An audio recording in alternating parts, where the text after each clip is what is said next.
Hi hello welcome back to our channel అమ్మతో ముచ్చట్లు. హేమ ఏం చేద్దాం అయితే? కేక్ ప్రిపేర్ చేయాలనుకుంటున్నా, అది కూడా బిస్కెట్స్. అది ఎలా వస్తుందో మాకు కూడా తెలియదు, ఫస్ట్ టైం చేస్తున్నా.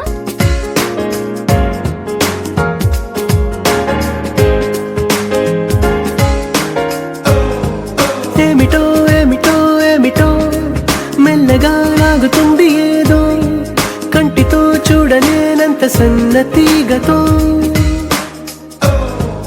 ఏమిటో ఏమిటో ఏమిటో ముందుకే తోస్తుంది ఏదో, పువ్వుకి దేనికి. మేము చేసిన బిస్కెట్ కేక్ చాలా బాగా వచ్చింది, సక్సెస్ అయ్యింది డెకరేషన్ కోసం. అండ్ ఇది బిస్కెట్ కేక్ అని చెప్పడానికి పైన బిస్కెట్లు పెట్టాము. చాలా బాగా వచ్చింది, మీరు కూడా ట్రై చేయండి. It's your life.